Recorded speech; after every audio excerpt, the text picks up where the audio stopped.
there, guys. On this episode, you're going to jump into a facet of growth and scaling that I think most people ignore. This is an area that everyone seems to assume has nothing to do with growth and scaling. But I'm here to tell you, it's massive. It's massive. We're talking about the customer success team. How does customer success look like in your organization? How is it shaping the way you keep clients? How is it shaping the way your clients turn into advocates for your company? That's what we're hitting today. We've got Jeff Heckler, who is one of the most amazing, most passionate customer experience people I've ever met. And he is on the show today to talk about ways that you can incorporate better plan and focusing your revenue on a customer success experience. And how you can draw not only revenue out of it, but allocate the right amount of budget to that team so that you can continue your growth plan with your existing client base. Why look any further than your existing clients for your next doubling or even tripling of your revenue stream? I know companies that make more money off their existing clients than they do off new client acquisition, and it's time for you to start thinking that way.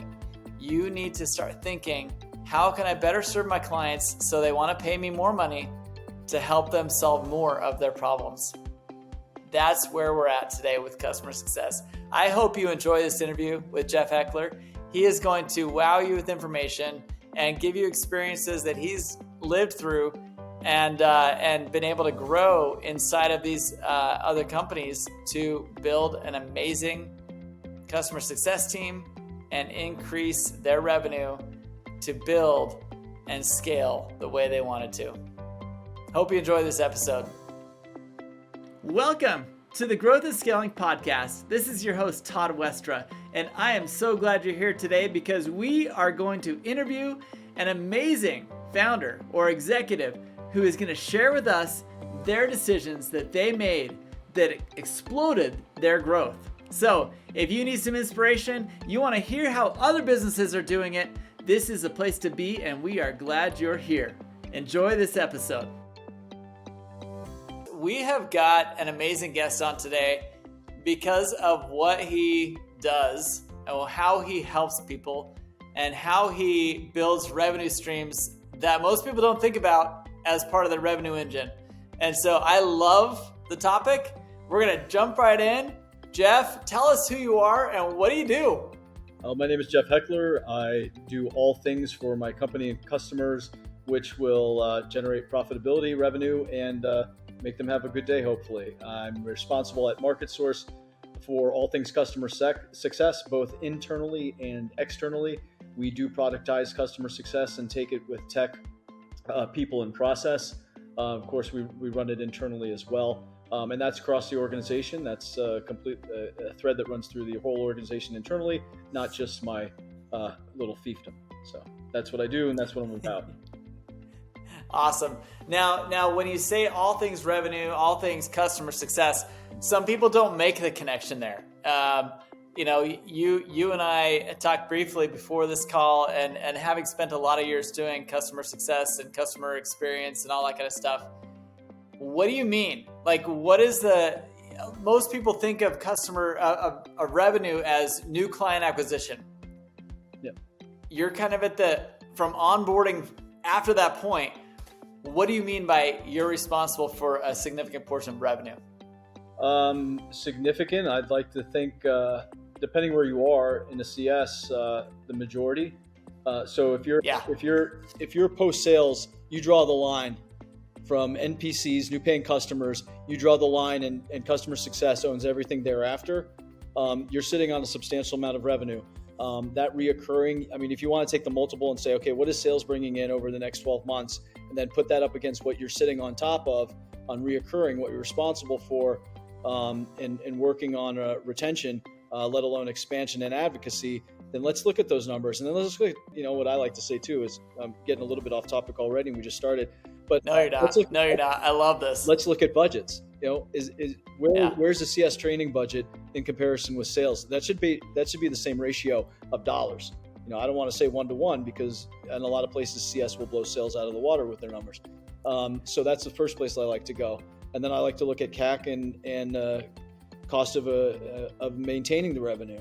And so, that those kind of management numbers, and then of course against your churn versus what churn would be without your organization in place. So I'm heavy on keeping control groups where I have in each segment a control group of customers that are not being currently managed, and see how they perform. And so, as long as you have enough customers to get away with that, to do that. But I've had the luck and the ability to work that against 100,000 plus customers in some places. So that's where I like to go. And now in regards to the revenue, I think customer success historically has been either professional services light or some sort of hybrid of account management with support. Those are great places to stay or to be. But if you stay there, then you're just cost of goods. And so what I like to do, especially building out the team and scaling, and why we're talking today, is everything I'm going to do after my base team. So that's the high touch, that's the classic account management, and then CS ops. And actually right now, I would say if I was going to build a team from scratch, I'd build my ops team before I built any sort of account management team, any sort of CSM team. So anyways, after those two have been installed, I love it. I'm going pooled, I'm going digital, I'm going enablement, I'm going customer empowerment, I'm going community, and I'm really going at scale to those populations. So, and all those have got to generate revenue. I know from experience that my pooled resources can bring back 4x to 20x on their fully burdened cost once I get them up and rolling, and that's in less than 2 quarters. Depending, it could be less than 90 if you have good segmentation and you have have data analysts on board in your CS ops team, you can really get that done within a quarter, and really go after it if you're looking at expansion models. That's nuts. Yeah, it's good nuts. It is good nuts. It is good nuts. But, it's also philosophical. I mean, some people are not comfortable saying that customer success should carry a bag or a number and look at it that way. If you, I'm the opposite. Yeah, if you want, I think if you want nice things for your team, and if you want to build career paths and you want to get training and you want to get resources, bring home to the mothership, some revenue and highly efficient revenue dollars, which is really what. And then find out how you do that and get that really cracking, and then just scale it out. We talk about it's 3x, it's 5x cheaper than acquiring a new customer, or more. I like to say more efficient. Once you get that cracking, and then you have a real positive experience, especially with CSM teams that particularly have folks that are rather green from working directly with. Right. Now, I think so often when people talk about growth and scaling, all they have a tendency to think about is new client acquisition. And so they're thinking sales strategy, they're thinking marketing strategy, they're talking messaging, they're doing all these things. And the real secret of growth and scaling. And that is, don't lose clients. In fact, turn your clients into your best new customers. Well, I mean, I've worked at organizations where we put first quarterly and then monthly $250,000 into trying to do demand gen. And I know what we can do with dollars other way. And you only know that if you have cross-functional alignment. I have a CFO. Actually, I've had 2 CFOs that I could really work with and really learn a lot from, and say, okay, here are the levers that we could be pulling. And from my purview, we could be pulling these levers too, and really start to get down to the numbers. And also, I've worked at 2 places where we had BA teams that, by headcount and percentage, were quite large. So, we're really getting after it. But, when you get into the tens of thousands, hundreds of thousands of customers, that's kind of internal engine you need. But it also comes with a vision. I'm not the only guy sitting in a closet having nice, shiny ideas. And these are things that are shared across an organization. So. Well, how do you see a fit? When I talk to a lot of people that are considering, hey, I've made it past my launch phase. We've got a product that's working. We got clients that are onboarded. We've got some consistent revenue. we want to grow and scale because we feel like if we can 3x our revenue in the next 2 years, our valuation is going to be X. How much energy should they focus on their sales and marketing? Well, let's break it up: sales, marketing, customer success, and then I also like to lump some in there, product development. Those 4 little levers that you hit. What do you see as their proper role, and how do you see them? How should they be working together, and where should they put their focus? I'll take the easy one first, but I'll get into the meat of what I feel is important. So the sales and marketing and customer success, you need to have cross-functional initiatives that you're working on, whether it's deal desk, whether it's feedback groups, whether you have voice of the customer, whether you're doing community, whether you're doing customer marketing and building customer journeys together and really looking at RACI and who's owning what. So, that's the easy stuff. That's the stuff we all know. I will tell you that as a CS leader, believe it or not, I once reported into the CTO. I've reported into a CPO before on a different continent. And so it's really about what do you have to offer? And I also went through a repackaging exercise where we didn't have anything. The product wasn't being changed. We were just juicing the prices. So, and moving features around in tiers and some hocus pocus. Sure. Now that stuff doesn't work, and it doesn't work for the confidence of your team.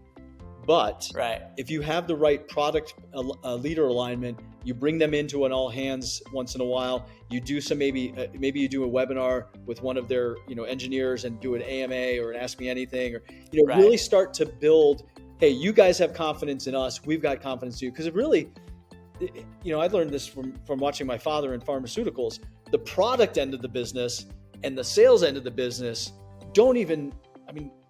they don't even know each other. And if they don't, and then there's all this internal, if I have confidence in my product team coming back and I give them something, I was like, hey, we're aggregating per month the tickets, the support, we're aggregating anecdotal evidence in our CRM. Here's the top 5 things that we're seeing that, really getting hit on negatively. Here's the top 5 things that are really working with that customers just, knock out of the park and really enjoy. And so really start to provide them the inside look and have them, do you want to sit on a QBR with these guys that are pushing our product to the next level, that are really hammering it? And really start to engage and just feed them information, feed them data, give them access, give them visibility. Because if I was product, I would really feed off that, I want to see what it is that I'm building. I want to see it in action. I want to see how it's going and provide that. So the sales and the marketing and the support relationships, I think are at this point in time given, I think it's, everybody's going PLG, right? Everybody. So if you're going to go PLG and you want to grow, what do you want to grow? You want to grow your customers with your product. So let's get the leading customer face organization, customer success, hip to hip with the product.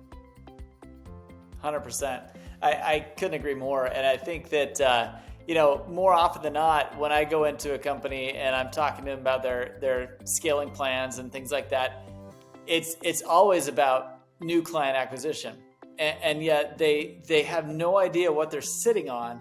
If they could just look and see, oh my gosh, if we turned all these clients into our biggest advocates, if we can incentivize them somehow to not only stay with us, but also be our referral engine, and to your point, work with our product team in order to design a product that incentivizes them to stay longer and keep upgrading. That's really a massive lever to pull in your growth and scaling plan. 100%. And when you get those new product features, and if you even do a one-off, you productize something for a unique upsell, it's going to be customer success is going to be doing it for you. So, and I know that good product leaders, they have their teams measured by revenue dollars from the release. And so we got that. The other thing is, you talked about some advocacy. So customer success qualified leads, that's a thing. And so comp your team, work again with your finance and get sign off, comp your team on those new dollars that come in from those advocacy channels. 100%. And drop those 100%. in. You wrap up a QBR and you're having a good rapport with the customer. Are there 5 other organizations that you could list for me that might benefit in the way that you're benefiting, that how we helped you do X, Y, and Z that drove value for this, and this with our solution? 100%. And if you have that rapport, use it. Like, Don't be afraid Yep. to act. Don't be afraid to get out of this vendor customer mindset into a partnership. I'm giving you something. I'm here. I'm Johnny on the spot. I'm delivering value. So why don't we have this, be a symbiotic relationship? Well, and it's like I teach my kids, you never get what you don't ask for. You miss 100% of the shots you don't take. Right? Exactly. So as you have, you've taken this role on with several different companies, and you're a huge advocate of customer success, and in particular with SaaS companies, you've had a lot of experience in these types of groups. These are the types of people listening to the show today. What do you see as their biggest challenge in trying to execute on a plan with their customer success team? There's just so much noise. As I've explained for 12 years now since I've been starting customer success. I've explained to my friends and family, I work and live in Penn Station. I get all the traffic coming in. I see all the traffic leaving. I try to connect things. I try to get everybody coming and going. I love that. I talk to everybody in my company. I get to talk to everybody in my customer's company, and put all those pieces together.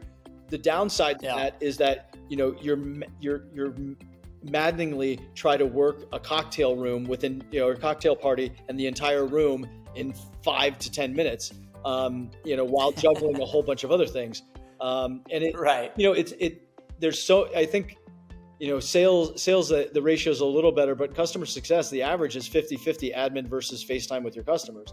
And so, hopefully with more tech and all the other things that are coming down the pike, we're getting better at that. And we're going up more towards 60-70 and really allowing our customer facing people to do what they do best and getting that admin and it down. But still, cutting out the noise and being able to focus on what it is that's going to really drive value, and what's going to really move the needle, not just for your customers and your company, but also for your comp plan. Right.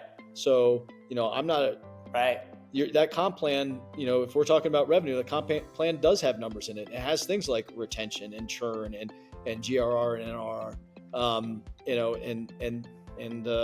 and when do they have time to work on their careers, and when do they have time, to do the things that they're passionate about, when they have time to go shadow marketing because they might be interested in what's going on over there, or, they might be thinking about going more the technical account manager route, and they go look at support and our engineering and product teams. Get out of the as much as we can, the data entry and the reactive, and really start to focus on those things that are of interest and of value. Is there a commonality that you see in super kind of universal problems that most customer success teams are facing, or organizations that are, to my earlier point, those companies that are saying that 5 to 10, maybe even $20 million a year marks, where they've launched their success, they're having some success, but they see this, all their growth needs to come from these new clients. What kind of exercise can they jump into to look and say, holy crap, if we just took our existing client base right now and did X with them, what would that do to our revenue? Is there an exercise that you like to do when you jump into a new organization, or you're talking to someone about that forgotten area of customer success? 100%. So there's a lot of things there. So that, when we started at the top, things that are, kind of systemic across the board when you're looking at those kinds of companies. So you're trying to go from 10 to 50 over, 18 months or 36 months, whatever your window is. The systems start to splinter. I've worked in CS where we had a tech stack 15 deep, and 4 of those were different BI tools. There's an argument to be said that you use Tableau for this, and you use Sheets for that, and you use MicroStrategy for something else. Like, okay, great. But you're going to drive your people nuts. Going through 17,000 tabs, and let alone the 23 they like to use themselves. And so exactly. So that's the first problem. Then what that leads to is that you don't have a solid customer 360, not just within your organization, but across, not just within the CS org, but across the company. So, you really need to, when you're looking at an organization like that, whether you're looking to join them or to work with them, you really want to figure out what the executive level CS philosophy is. Like, what are we doing here? Are we just holding the reins? Are we a growth engine? Are we looked at as a growth engine? Where do you, so in your annual operating plan, when you look at your revenue teams, where those numbers coming down from? And so and what I do with my CS teams is I show them, like, here's the annual operating plan, at least the data I can show them. And I'm not an artist. I actually draw arrows to, okay, and that goes to this spreadsheet here in a PowerPoint slide. Then it goes to this spreadsheet here, which you're on. And so they can see how these things move. So that's the first. Now, when you get down granularly to, okay, what can we look at growth in our customer base? So what I do is I steal some hours, 4 to 8 hours a week from 2, maybe 4 CSMs. And I said, listen, this is what I want you to work on just for the next 6 weeks. I want to see what we can get back. If we're going to run an expansion play like a pooled model, then I'll steal some time and work that in. I've also got to prepare for that. I can't do it this quarter. I've got to prepare because their comp plans, their MBOs, what they're interested in. Now I'm looking into it right now. If I was on a calendar matching, fiscal, I'd say, okay, we're looking at Q2. So we're going to look to do this in the next month and a half, 2 months. And so plan for it so that you're also not, penalizing someone who is helping to push you to the next level. And so when you look at that customer segmentation and you steal you allocate some hours to some CSMs to run a test for you, you want to see, okay, let's look back and now if we get that and we say, okay, well, if we put 2 FTEs on this, 40 hours a week, and they were active 70% of their day doing these activities, what kind of dollars do we look at? And then what does that roll up in a quarter? And that's how I build that stuff out. I love it. And you also get to give people a chance to see what, if they're interested in going a more sales route, or they're interested in potentially becoming a team lead, then they would be your first team lead on those new ventures. If they're interested in building process, where we're going to need it's a growth opportunity. 100%. And you have, so when you hire, I don't like thinking that the CSM and here's roles and responsibilities. I look at a person, I'm like, are you curious? Are you hungry? Can I walk down a dark alley with you? Like, do you have those qualities? Because the rest we can train. Like the rest. But if you have a fire in your belly, come join my team. Let's go get it. Totally. I love it. Well, this has been fascinating. I think we've only scratched the surface on a topic that I think is so under talked about when we talk about revenue strategy and we talk about revenue operations.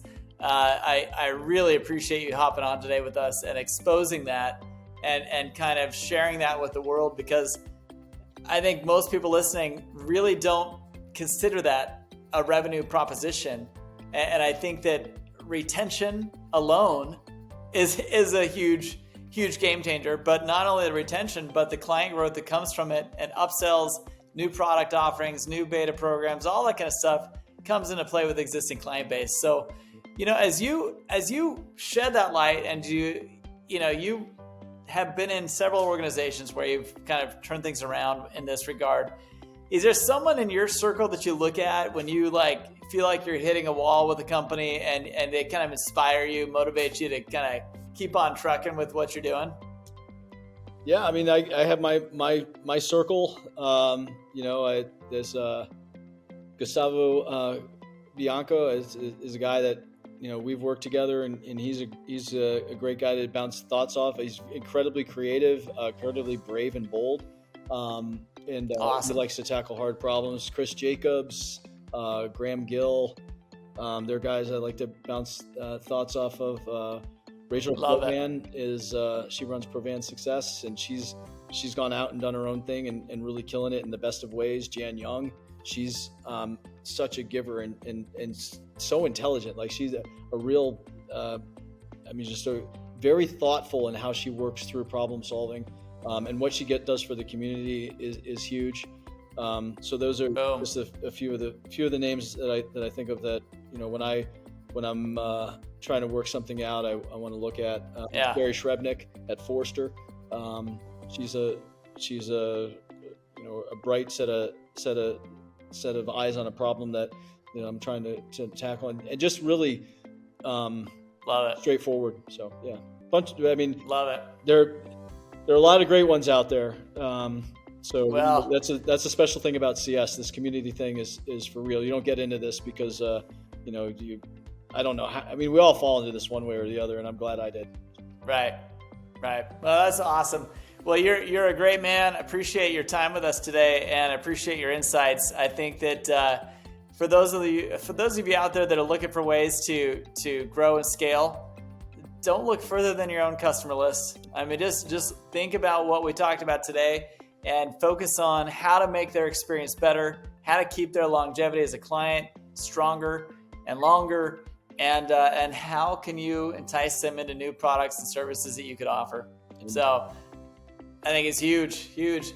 Thanks again, Jeff, for being here with us today. Todd, my pleasure. On behalf of myself, MarketSource, and all the CS community, what you're doing is a huge service to all. So thank you very much.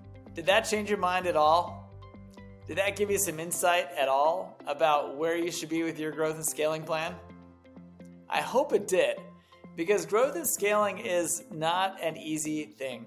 When we talk about what it takes to scale, we need to talk about 4 primary factors. We've got our sales team, we've got a marketing team, we've got a product team, and we've got a customer success team. Too often, we look at customer success as a wasted expense, an overhead burden that we don't want to even think about. Start thinking about it. Start turning your customer success team into a revenue-generating team. And when you do, you're going to find that there's a whole world of new revenue streams that you didn't know existed. So stop stressing about all the new leads you need to generate and all the new sales you need to make, and focus entirely, well, maybe not entirely, but give it the right amount of focus to build that customer referral program, your customer upsell programs, and anything you need to do to generate more revenue from your customer success team. Make them a part of all the RevOps that you have to work on, and you're going to find yourself not cursing them because they require so much money to maintain, but encouraging them to do a better job of customer success so that they can build stronger clients, more referral partners, and build an entirely separate revenue stream of their own. I hope you learned something today that will help you towards your journey on what it takes to scale.